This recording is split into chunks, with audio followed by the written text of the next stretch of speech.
Okay, just want to make sure that Deputy Mayor Yankoff, are you there? I am here, Your Worship. Councillor Bob Duran? Yes, Mayor Brown, thank you. Okay. And I don't think Councillor McAleer is calling in. So two are out and the rest of us are here in the chamber. Welcome to today's budget, Operation Capital Budget presentation. I'll start off with the land acknowledgement. We acknowledge, appreciate that the land on which we gather is the traditional unceded territory of the Mi'kma'ki First Nation, and we have occupied this territory since time immemorable. Call to order. We'll have the budget presentation and then resolutions. Any declarations of conflict of interest? Seeing none. Councillor Duran, no conflicts of interest?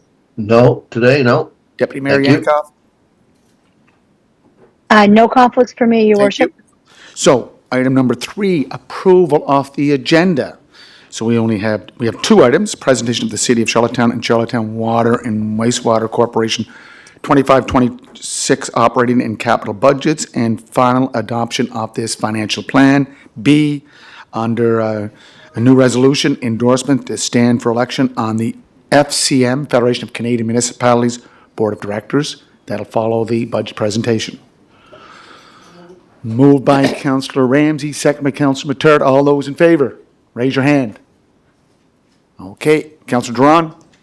In favor? Okay, Deputy Mayor Yankoff?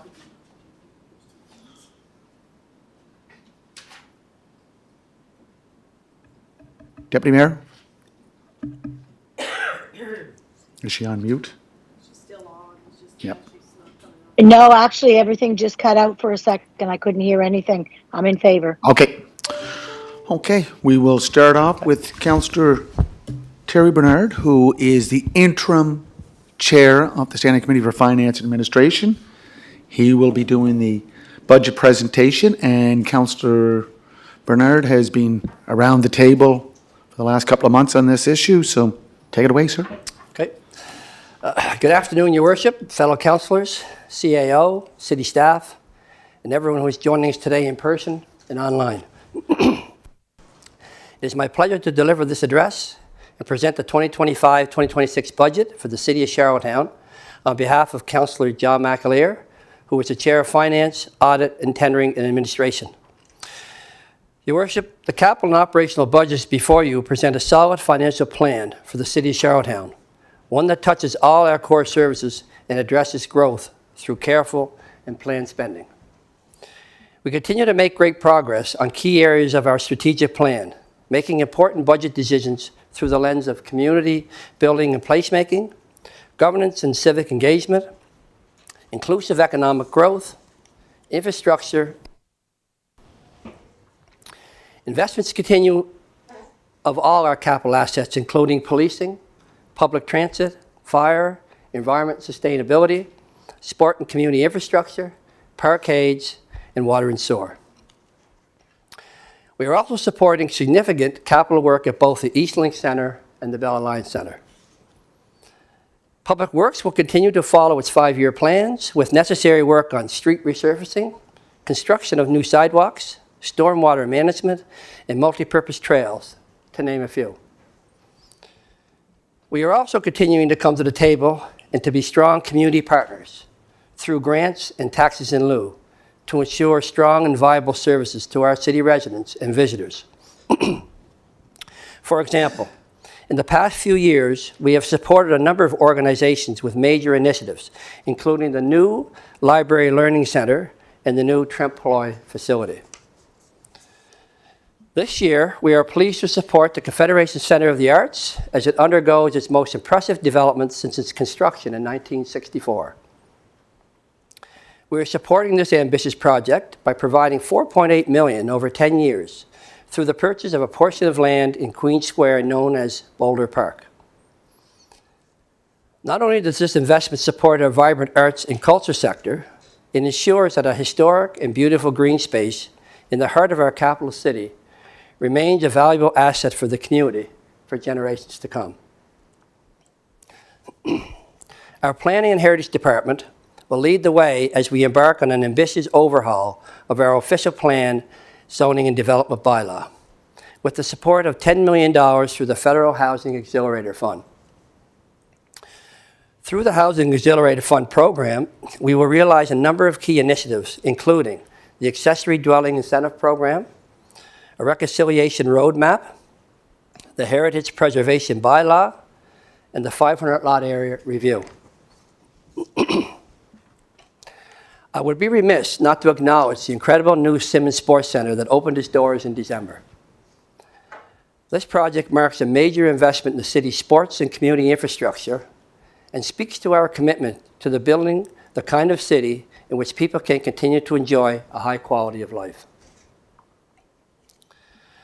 Rapid population growth and urbanization have created tremendous opportunities for our city, but also brings increased demand on infrastructure and services. At the same time, the demands continue to emerge at the city level.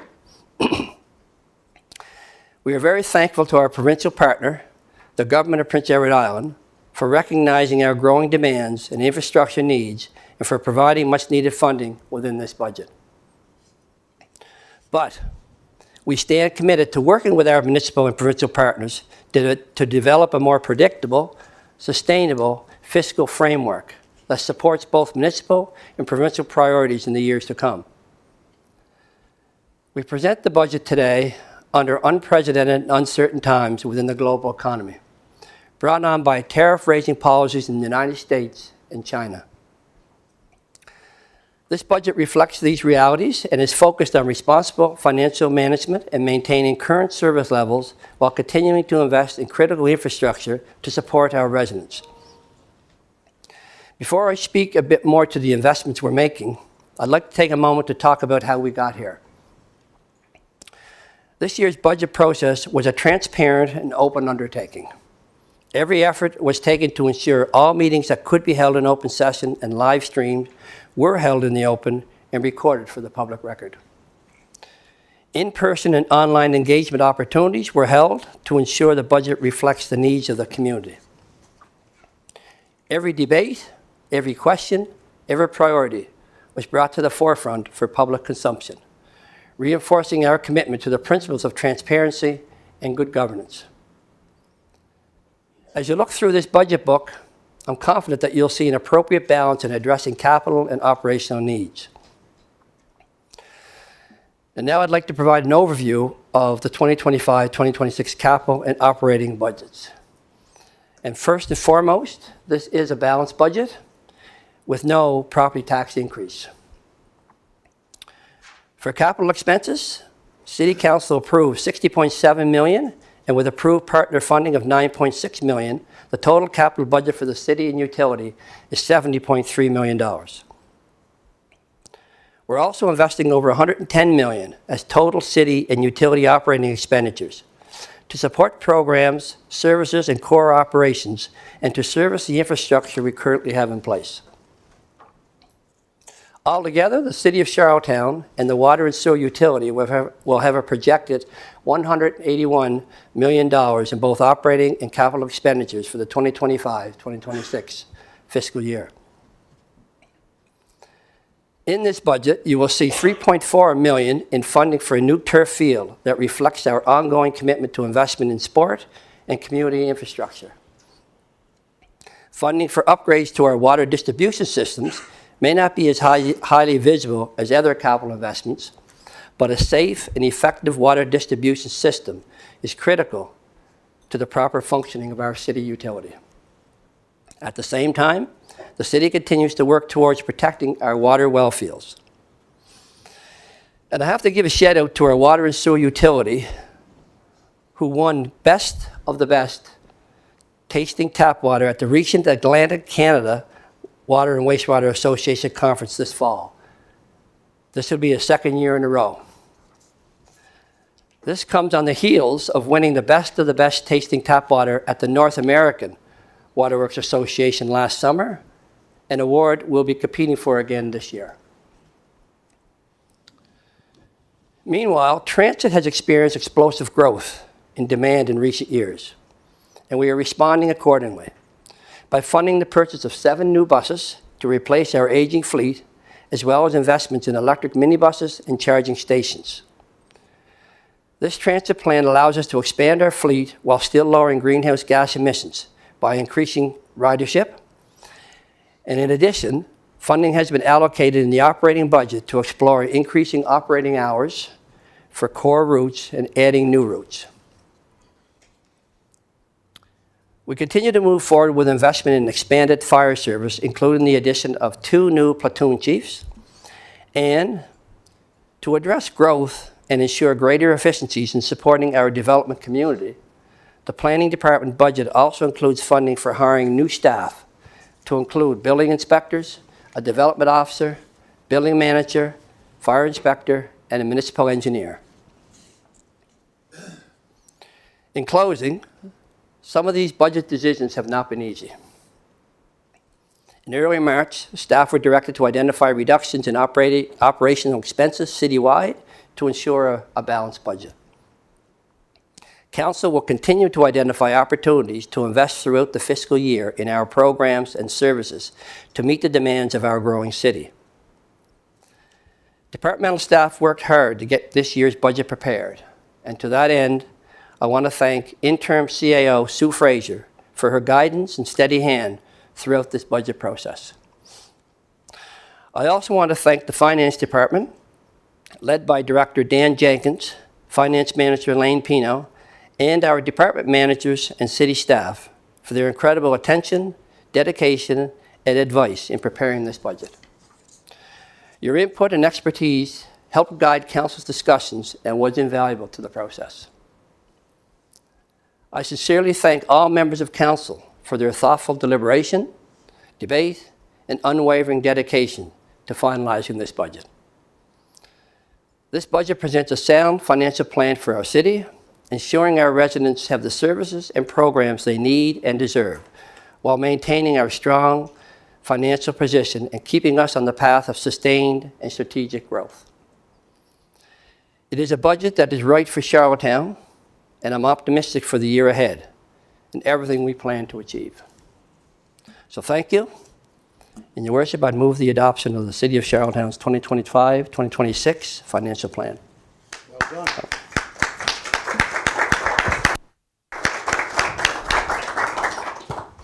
And Councillor Bernard, I also want to echo my thanks to the CAO, Dan, Lane, all the staff in finance and administration, and the managers for putting this all together. It's been a long process, but I think in the end we have a surplus. We do? We do. Yeah.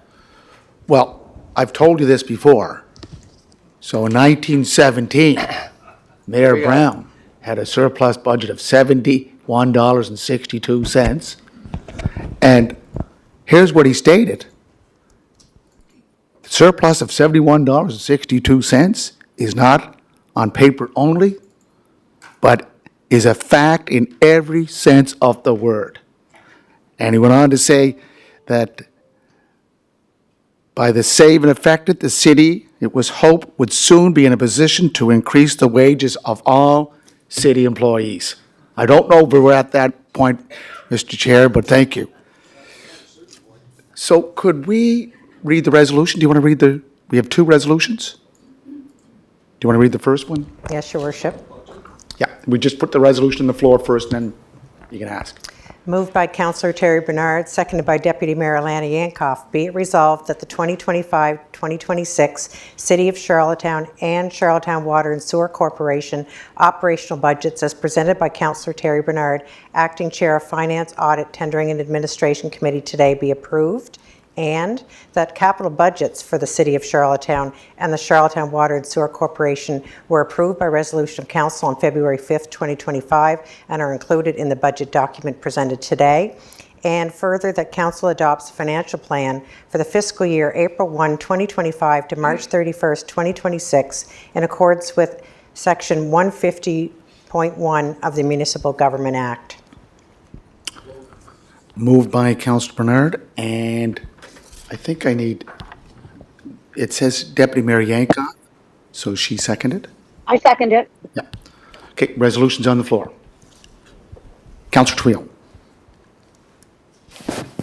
I too would like to thank everyone for the work over the last number of weeks. It's a budget where there was lots of debate, lot of intense debate. But I think one of the things, Councilor Bernard, that you mentioned from a Parks and Recreation perspective is the city of Charlottetown has made significant progress.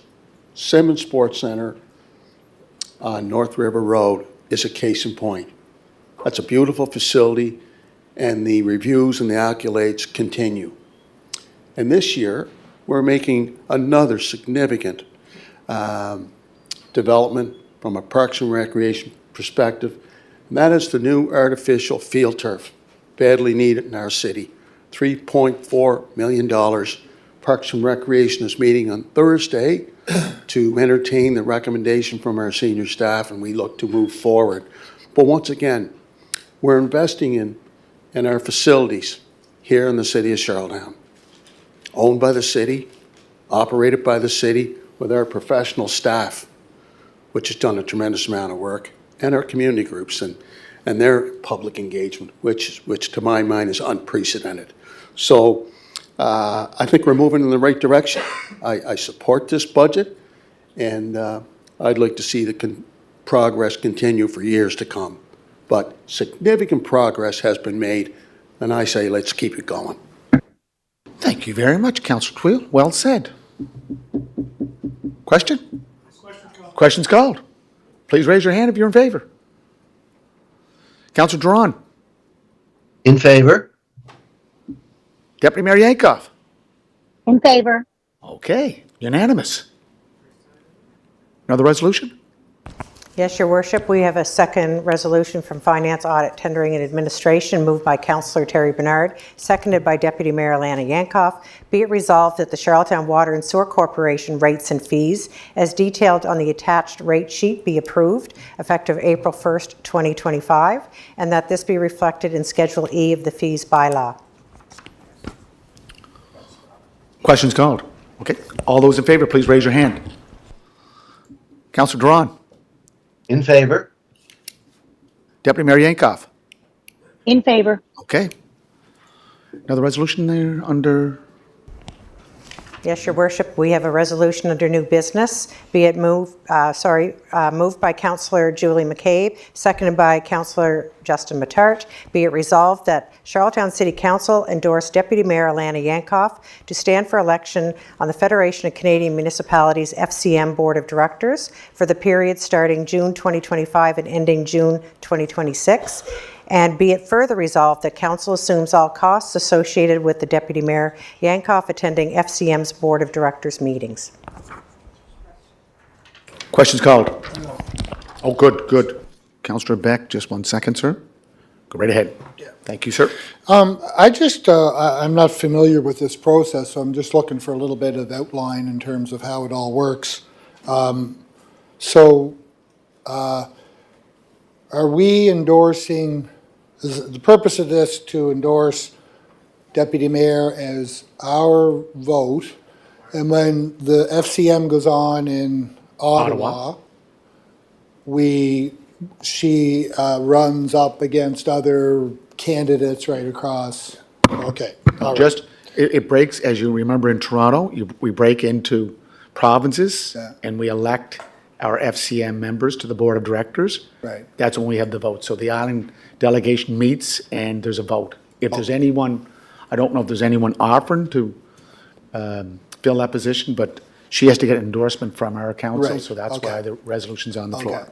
And then, so the other part about it is, what is our commitment from the city side? It just said we're talking about committing to covering, All costs associated with Deputy Mayor Yankoff attending FCM Board of Directors meetings.